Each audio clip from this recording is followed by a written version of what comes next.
Hi, everyone, and welcome back to Forward into the Past.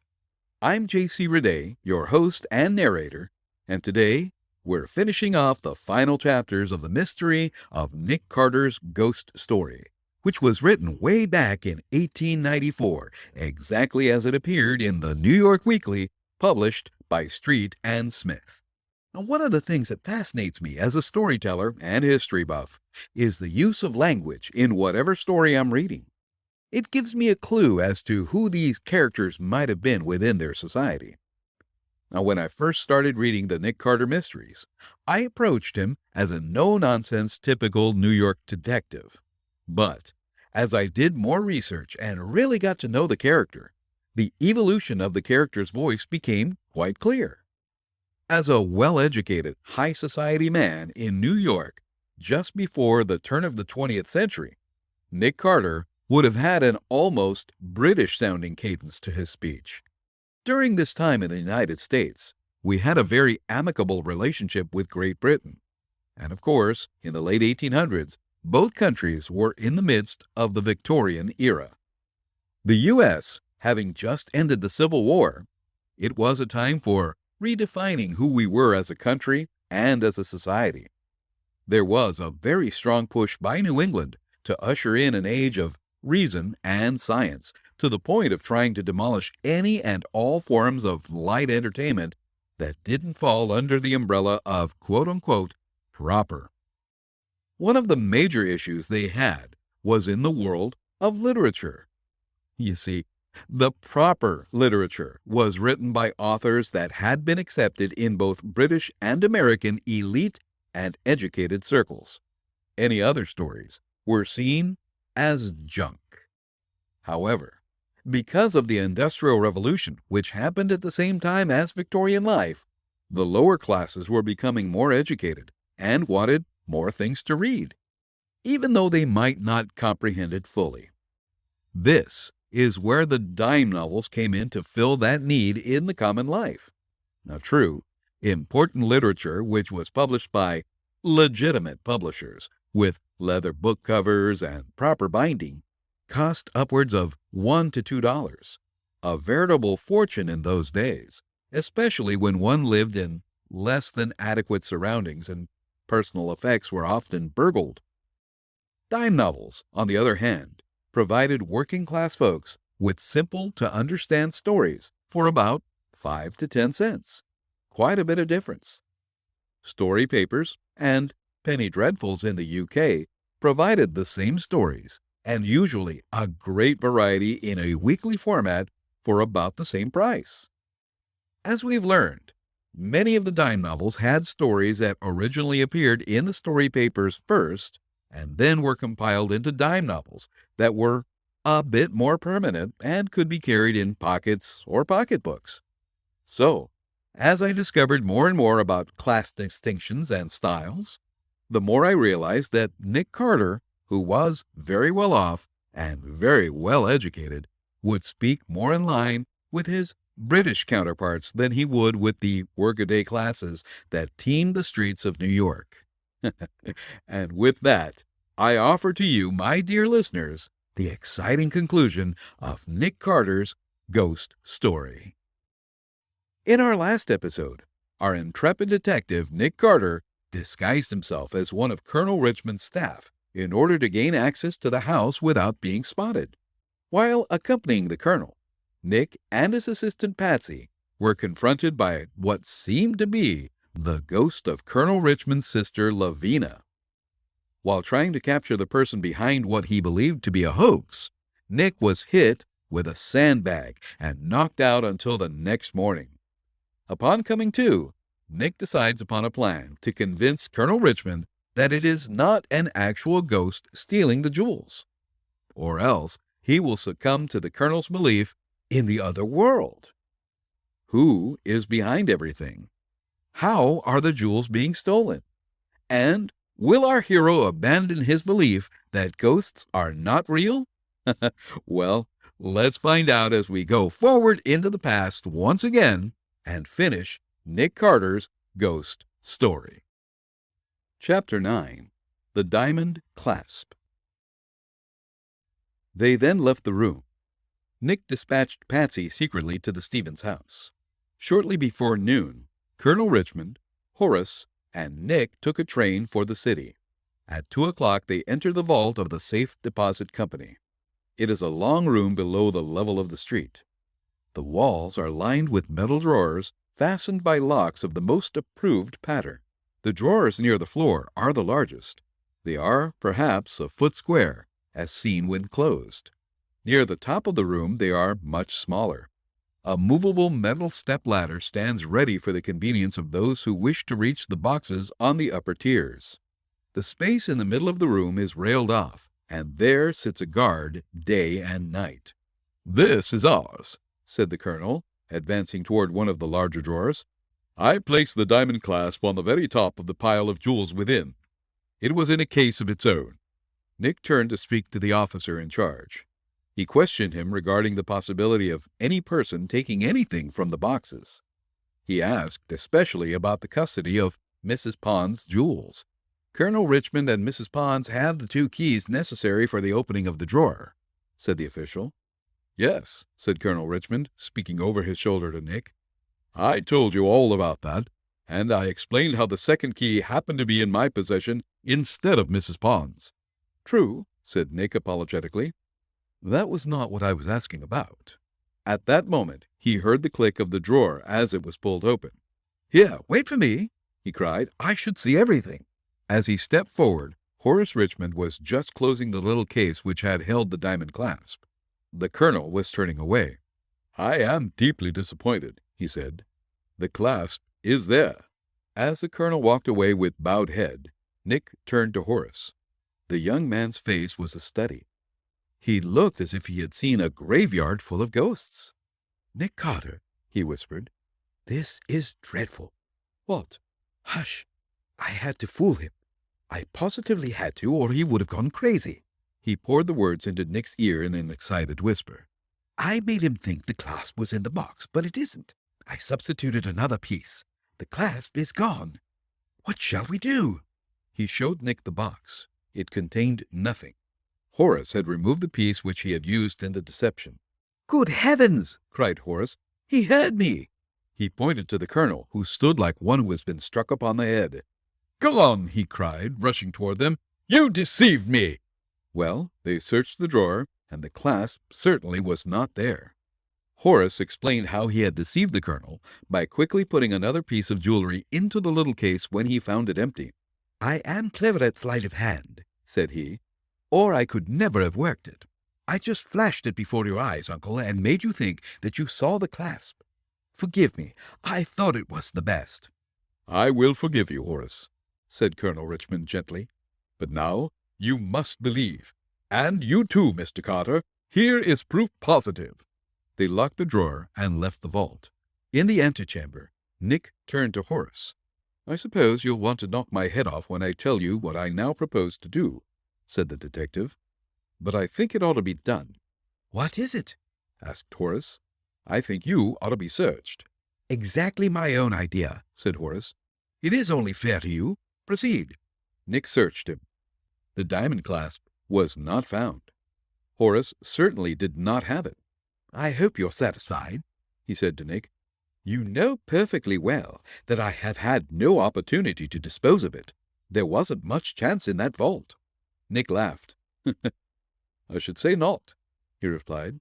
"I'm afraid we shall have to fall back upon the theory of the colonel." "No theory," cried he, "but the living truth, and now proven before you both. But let me ask, Mr. Carter, why you suspected my nephew of taking the clasp?" "I didn't," replied Nick promptly. "I searched him in order to remove every possibility." "Well, surely he would have had no motive for such an action." "None that I can see," said Nick, with perfect sincerity. They proceeded at once to Mrs. Stevens' house. It was about 7 o'clock when they arrived. They drove up from the station and on the way picked up Patsy. During the remainder of the drive, he was busy communicating with Nick in their sign language. "Miss Stevens is in her room," said Patsy. "She has had a doctor with her almost all the time. He refuses to say anything. I believe, upon my soul, that I shot her last night." Annie O'Neill, the servant, answered the bell.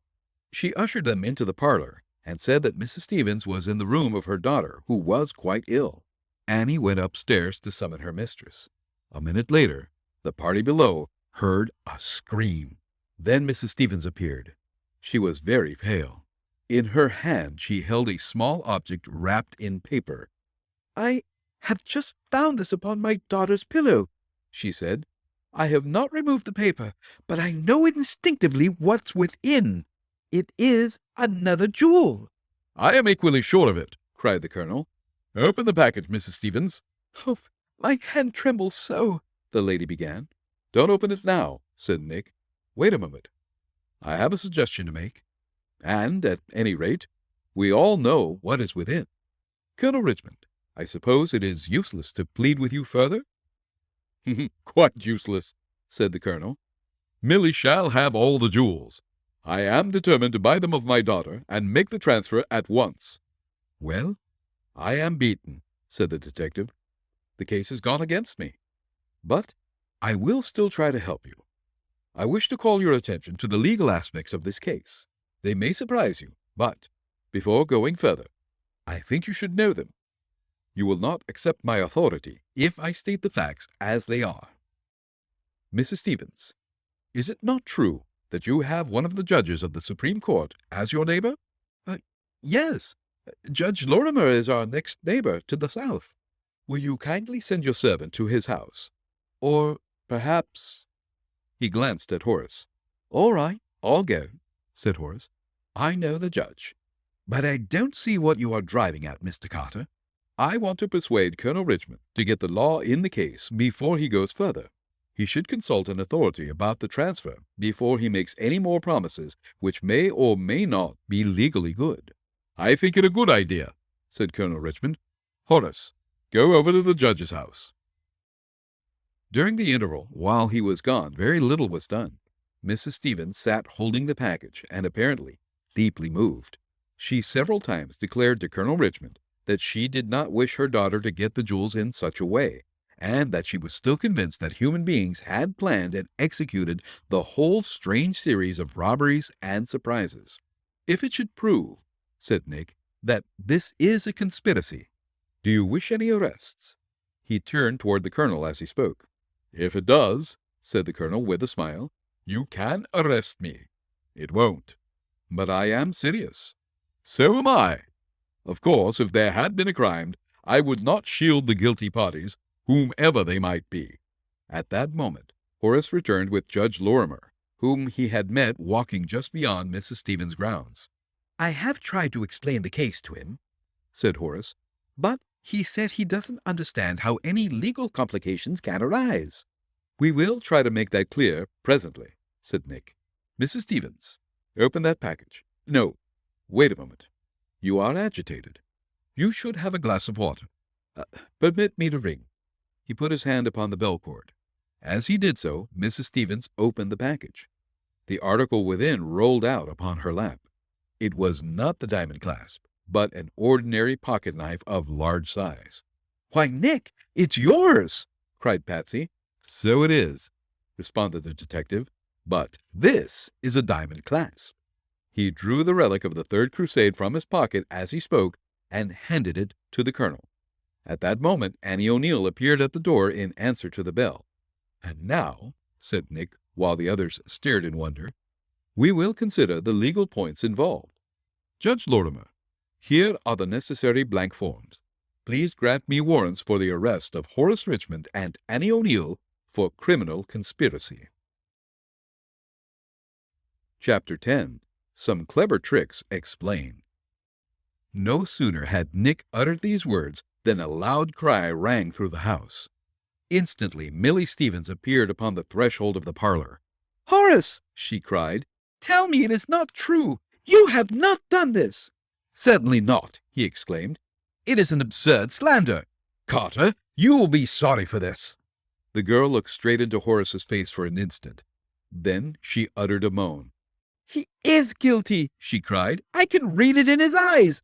And I loved him so." She sank upon the floor at her mother's feet. "Oh, Mother," she said, "this is a just punishment for me. You told me I must give him up. You read his heart. But I secretly accepted his love. I received letters in which he begged me to keep our love a secret, and in which I should have read a confession of guilt. And all the time he loved me only because he thought that I should have a fortune in gold and diamonds." "You have stated the case exactly," said Nick. "When he thought that you would inherit all those jewels, he made love to you. Heaven knows that your own attraction should have been enough, but they were not for him.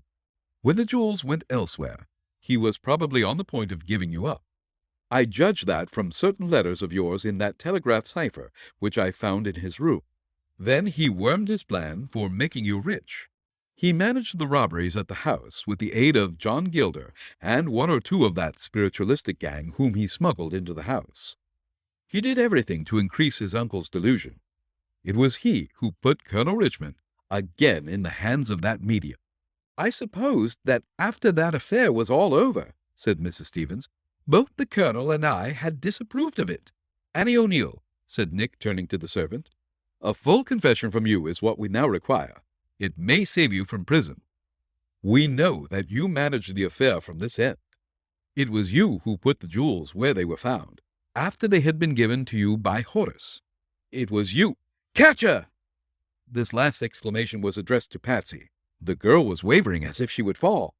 Before Patsy could reach her, she sank sobbing to the floor. She proceeded to pour out an incoherent confession, in which little was clear but the name of Horace Richmond and the fact that the girl loved him still.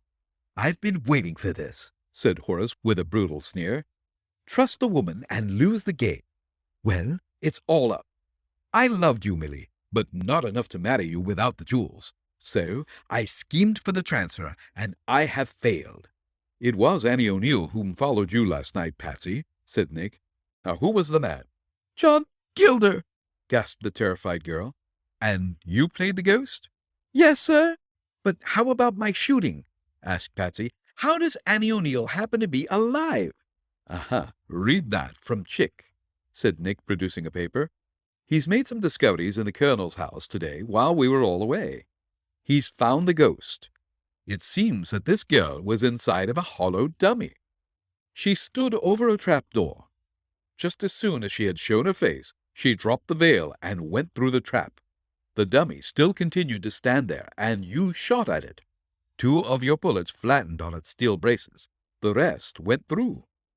John Gilder flashed the light. When he turned it off, the dummy was hauled down through the trap and hidden in a place that neither you nor I found, Patsy." Colonel Richmond seemed to be in a trance. But the mysterious force," he said at last. The injury to yourself and your assistant. How do you explain that?" "It was done by John Gilder swinging a sandbag on a string at the end of a pole, which he poked through one of the panels. It couldn't be seen in that dim light, and it made a fearful weapon. It's a wonder that he didn't knock our heads off." "I thought that I heard something whiz," muttered Patsy. "And yet I heard her voice this morning," said the Colonel. "She said, 'Consent.'" "No, she didn't. I said it," rejoined Nick. "I'm something of a ventriloquist." "How was the affair managed at the safe deposit vault?" asked the Colonel after a pause. "Why, Horace took the clasp out of the box and put it in your pocket. You really saw it, only he made you think afterward that you didn't. After I searched him, he picked your pocket and got the clasp. Then he wrapped it in paper. I picked his pocket to make matters even, and substituted my knife similarly wrapped up. When we got to this house, he gave the knife to Annie O'Neill, who put it on Miss Stevens' pillow when she went upstairs to call Mrs. Stevens." "You have not explained the robberies at my house," said Colonel Richmond. "I'll do that over there. Is the rest of it clear? Has anybody a question to ask?" Nobody spoke. "Annie O'Neill," said Nick, "I'll leave here in Patsy's charge. Horace Richmond, come with us." Horace looked ugly for a moment, and then he calmed down and sullenly complied with Nick's order. Judge Lorimer begged to be of the party in order to see the explanation of the mysterious robberies of which he had heard. 2 hours later, they all stood in Mrs. Pond's room. "The essential part of this matter," said Nick, "was this door which appeared to open and close of itself.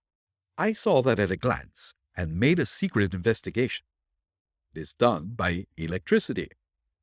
There is a magnet in the casing, which is powerful enough to swing the door to, after which the same magnet pushes this little bolt, which looks like an ordinary screw, into position, and that holds the door, but not very steadily. You may say that this should have given me the criminal at once, but it didn't. You see, this electromagnet works whenever a current is turned into the wires. Horace was clever enough to have the wires lead all over the house. A connection with the electric light wires, furnishing the current, can be made in almost every room of the house. Of course, I suspected Horace at once, because his room was directly overhead. In fact, the two are connected, as you see, by a ventilator in the form of a pipe with a grated opening in each room. The grating here, you see, is open. But bless me, exclaimed Judge Lorimer, no thief could have come through such a place. Why, it isn't 6 inches square. Step in here a minute and see, said Nick, and then he called out, "All ready, Chick." The whole party had by this time gone into Mrs. Pond's sitting room. Nick said hush and pointed to the ventilator. Most of the party could see it through the door. Instantly there appeared a mass of green feathers, and then Horace Richmond's parrot fluttered noiselessly down into the room. For a minute or two it ran around the floor. Then it flew up onto the dressing table, seized a small gold bar pin in its beak, and flew back into the ventilator pipe. "A nice trick," said the detective. "I believe it took you some time to teach the bird that." "About a year," growled Horace. "That bird was well trained before." "Is it all clear?" said Nick. "Perfectly," said the colonel. "But how did you get at it?" "Simply enough. There was only one way into this room when those robberies were committed, and the parrot was the only living thing in the house that was small enough to go through that pipe and intelligent enough to do the trick. You see, Horace had trained the bird to pick up bright objects, and especially articles of the color gold, and to go up and down that pipe. Then he schemed to have your daughter come here. The rest was easy. He waited till she was in the farther room, and then closed the door between by the electrical device. Immediately he sent down the parrot. The bird was so well trained that he required only a minute or two to secure something. Of course, it was not always something of value. There were probably a dozen failures where the bird brought back nothing or some useless object that glittered. I suspected the bird, and so put Chick on that lay. As you see, he has got the creature to work very well. Now, Colonel, what more can I do for you? What shall be done with the prisoners?" "Nothing. I will not prosecute." "I guess we can hush it up if you say so," responded Nick. "By the way, there's one thing that I want to explain. I mean the strange appearance of that diamond pin in the box on the occasion of Mrs. Stevens' first visit. It was not the real pin, but a duplicate, which had been prepared in advance. Horace had put up that game as a finishing touch for his uncle. Mrs. Pond had forced Horace to go for me, but he wouldn't be scared out. He played the game right under my nose. Annie O'Neill had the duplicate pin. She opened that box while Mrs. Stevens was calling to her daughter, as she testified, and put the duplicate into it. Then she wrapped it up just as before. "So I won't have to give up the jewels?" said Mrs. Pond. "I'm afraid you will," said Nick. "The queerest part of the story is to come. Chick has found a later will by Miss Lavina Richmond. It is undoubtedly genuine. And where do you suppose it was found? The strangest of all places, in Horace Richmond's room." "She died there," responded the colonel. "She must have hidden the will during her last illness." It is strange to think of Horace Richmond struggling with that parrot and putting up his elaborate schemes, while the document which would have given him all that he wanted was hidden in his own room.